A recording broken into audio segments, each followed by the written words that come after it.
भगवते वासुदेवाय नमः। नमस्कार दोस्तों, कैसे हैं आप सब। बहुत स्वागत है आपके अपने ही चैनल इंस्पिरेशन ऑफ प्रेरणा में। दोस्तों, गुरुवार का दिन यानी कि थर्सडे का दिन साईं बाबा को समर्पित होता है।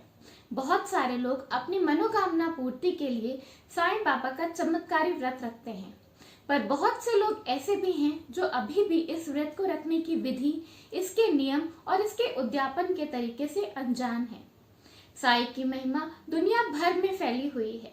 कहा जाता है कि सच्चे मन से साईं बाबा को मात्र याद कर लेने भर से वो आपकी हर एक मनोकामना पूर्ण कर देते हैं। गुरुवार को साईं बाबा का चमत्कारी 9 गुरुवार का व्रत रखने से आपकी हर एक तरह की मनोकामना जरूर पूरी होती है। तो आज मैं आपको बताऊंगी साईं बाबा का व्रत क्या है, इसे किस तरह रखा जाता है, किस दिन रखा जाता है और इसके उद्यापन की विधि क्या है। इसके साथ साथ मैं आपको इसके नियम और इससे जुड़ी बहुत सारी महत्वपूर्ण बातें भी बताऊंगी। तो आइए देखें। साईं बाबा का व्रत रखने की विधि बहुत ही आसान है। साईं बाबा ने कभी कोई जात पात धर्म नहीं माना, इसलिए ऐसी मान्यता है कि हर धर्म के लोग साईं बाबा का ये व्रत रख सकते हैं। साईं बाबा का व्रत गुरुवार यानी कि थर्सडे को रखा जाता है और ऐसी मान्यता है कि साईं बाबा के व्रत 9 गुरुवार को रखने चाहिए। पहले गुरुवार के दिन, जिस दिन से आपने व्रत शुरू किया है, उस दिन आपको व्रत रखने का संकल्प लेना है। इसका संकल्प, व्रत रखने का संकल्प लेने के लिए आपको एक 5 रुपए का सिक्का अपने हाथ में लेना है और उसके साथ साथ गंगा जल, और अगर आपके पास गंगा जल नहीं है तो जो जल आप अपने पूजा घर में इस्तेमाल करते हैं वो जल हाथ में ले लें और साईं बाबा को पूरी श्रद्धा से, मन से याद करते हुए संकल्प लें कि हे साईं बाबा, मैं अगले 9 गुरुवार आपका व्रत पूरी श्रद्धा से रखूंगी। ये मेरी मनोकामना है और मेरी इस मनोकामना को आप पूर्ण करें। इस तरह का संकल्प लेने से आपको ये व्रत आरंभ करना है। हिंदू धर्म में कहा जाता है कि हर एक व्रत आपको महीने के शुक्ल पक्ष से उठाना चाहिए, लेकिन क्योंकि साईं बाबा ने कभी कोई भेदभाव नहीं किया, इसलिए आप किसी भी गुरुवार से कर सकते हैं। आप साईं बाबा का व्रत शुरू कर सकते हैं। साईं बाबा के व्रत में आपको सुबह या शाम, जिस भी वक्त आपके पास समय हो, उस वक्त आपको साईं बाबा की एक मूर्ति या फोटो ले लेना है। उसे साफ सुथरा करके एक छोटे से पीले कपड़े के ऊपर उस फोटो को स्थापित करना है। उसके आगे आपको घी का दीपक जलाना है और उसके बाद पूरी श्रद्धा से आपको प्रार्थना करनी है। पीले फूल चढ़ाने हैं। आपके पास जो भी उपलब्ध सामग्री हो उससे पूरी श्रद्धा से साईं बाबा की पूजा करनी है। आप साईं बाबा को खीर चढ़ा सकते हैं, खिचड़ी चढ़ा सकते हैं, लड्डू चढ़ा सकते हैं। पीले फल चढ़ाना भी बहुत ही शुभ माना जाता है। इसके साथ साथ साईं बाबा की इस तरह की किताब आपको बहुत ही आसानी से आपके पास के किसी भी स्टोर में, पूजा स्टोर में मिल जाएगी। इस तरह की किताब आपको वहां से ले लेनी है और फिर इस किताब को पढ़ना है। इस किताब में साईं बाबा की कथा, उनकी आरती, साईं बाबा के नाम, साईं बाबा के श्लोक सब कुछ दिए हुए हैं। इस किताब को पढ़ना अनिवार्य नहीं होता, लेकिन साईं बाबा की किताब जरूर पढ़ लेनी चाहिए गुरुवार वाले व्रत वाले दिन, अगर आप साईं बाबा का व्रत रख रहे हैं। इसमें साईं बाबा की कहानियां हैं। आप चाहें तो एक कहानी भी पढ़ सकते हैं, आप चाहें तो सारी कहानियां भी पढ़ सकते हैं। जितना आप कर सकें, जितना आप पढ़ सकें। साईं बाबा के व्रत में बहुत ज्यादा नियम नहीं होते, बस अपने मन से आप जितना कर सकें। और साईं बाबा के व्रत में जो सबसे ज्यादा जरूरी चीज है वह यह है कि आप अपने आप को कष्ट पहुंचाकर कभी भी साईं बाबा का व्रत ना रखें। किसी भी चीज के लिए बहुत परेशान ना हो। ऐसा कहा जाता है कि साईं बाबा का हृदय बहुत ही कोमल है और अगर उनके भक्त परेशान होते हैं तो वो भी परेशान हो जाते हैं। इस किताब में साईं बाबा की आरती भी दी गई है, जिसे आपको जरूर करना चाहिए।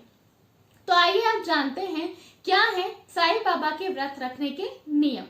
साईं बाबा के व्रत के दिन आप कुछ भी खा सकते हैं। फलहारी अनाज वैसे तो नहीं खाना चाहिए, लेकिन ऐसी मान्यता है कि साईं बाबा के व्रत के दिन, क्योंकि अपने आप को भूखा नहीं रखना है, कष्ट नहीं पहुंचाना है, इसलिए अगर आप चाहें तो आप एक समय भोजन कर सकते हैं। साईं बाबा के व्रत में आप अनाज तो खा सकते हैं, लेकिन साईं बाबा के व्रत के दौरान आपको कभी भी लहसुन प्याज नहीं खाना चाहिए। इसके साथ साथ ही मांस मदिरा का सेवन भी नहीं करना चाहिए और कोशिश करना चाहिए कि जिस दिन आपका व्रत हो यानी गुरुवार को 9 गुरुवार तक आपके घर में मांस मदिरा का सेवन ना किया जाए। इसके साथ साथ एक बहुत ही महत्वपूर्ण बात यह है कि जब आप साईं बाबा का व्रत रख रहे हो तो आपको इस बात का पूरा ध्यान रखना चाहिए कि आप ना तो कभी किसी के बारे में बुरा सोचें और ना ही किसी के बारे में बुरा बोलें। अपने मन में किसी भी तरह के कुविचार या किसी के बारे में गलत विचार बिल्कुल भी ना आने दें। साईं बाबा हमेशा कहा करते थे कि तन की शुद्धि से ज्यादा मन की शुद्धि महत्वपूर्ण है। साईं बाबा के व्रत में अपने मन को शुद्ध रखें, अपने मन को पवित्र रखें और सच्चे मन से साईं बाबा को याद करें, आपकी मनोकामना अवश्य पूर्ण होगी। लेडीज को जब मासिक धर्म हो उस वक्त साईं बाबा का व्रत नहीं रखना चाहिए, तो आप उस वाले गुरुवार को उस थर्सडे को छोड़ दें व्रत और नेक्स्ट थर्सडे से फिर से रख लें। वो 9 व्रत में काउंट नहीं होगा। जब आप आगे गुरुवार को व्रत रखेंगे तो वो आपके व्रत में काउंट हो जाएगा। इसी तरह अगर आपके घर में कोई जरूरी काम है, आपको किसी जरूरी काम से बाहर जाना है, तो भी आप साईं बाबा का व्रत छोड़ सकते हैं उस गुरुवार के लिए और नेक्स्ट गुरुवार से आप व्रत फिर से उठा लें। अगर हो सके तो 9 गुरुवार जब आपने व्रत रखा है तो उन गुरुवार को साईं बाबा के मंदिर में जाके साईं बाबा की पूरी श्रद्धा से दर्शन करें, फल फूल इत्यादि चढ़ाएं। साईं बाबा की पूजा करते वक्त आप जो भी प्रसाद साईं बाबा को चढ़ाएं वो अपने घर के सभी सदस्यों को और अगर आपके घर में कोई काम करता है तो उसे जरूर खिलाएं। इतनी साधारण सी और बहुत ही सिंपल सी विधि है साईं बाबा के व्रत की। तो आइए अब जानते हैं कैसे किया जाता है साईं बाबा के व्रत का उद्यापन। साईं बाबा के 9 व्रत जब आपके गिनती में पूर्ण हो जाएं तो आपको आखिरी दिन किन्हीं भी 5 गरीब लोगों को, जरूरतमंद लोगों को खाना खिलाना है। जितना आपसे हो सके, जितना आप कर सकें उतना खाना, हलवा, पूड़ी, सब्जी जो भी आप चाहें आप उन 5 गरीब लोगों को खिला सकते हैं। आप चाहें तो आप 5 से ज्यादा लोगों को भी खाना खिला सकते हैं। इसके साथ आपको इस तरह की 9 किताबें अपने आस पड़ोस में, अपने सगे संबंधियों में, अपने अगल बगल के लोगों में बांटनी है। साईं बाबा की उद्यापन विधि बहुत ही आसान है। साईं बाबा की उद्यापन विधि में केवल आपको गरीब लोगों को खाना खिलाना है और उसके साथ साथ इस तरह की 9 किताबें आपको अपने पड़ोसियों में, अपने सगे संबंधियों में बांटनी है ताकि साईं बाबा के व्रत और फैल सके, साईं की महिमा सबको पता चले और सब लोग साईं की महिमा का लाभ उठा सकें। यकीन मानिए दोस्तों, मैं अपने अनुभव से बता रही हूँ कि ये बहुत ही चमत्कारी व्रत होता है। अगर आपने पूरी श्रद्धा से 9 गुरुवार को साईं बाबा का व्रत रख लिया तो आपकी हर तरह की मनोकामना जरूर पूर्ण होती है। ये मेरी अपना अनुभव है, इसलिए मैं आपके साथ शेयर कर रही हूँ। एक बार जिंदगी में साईं बाबा को सच्चे मन से याद करके उनका ये व्रत जरूर रख कर देखें, आपकी हर तरह की मनोकामना जरूर पूर्ण होगी। धन्यवाद। वीडियो पसंद आया हो तो लाइक जरूर करिएगा।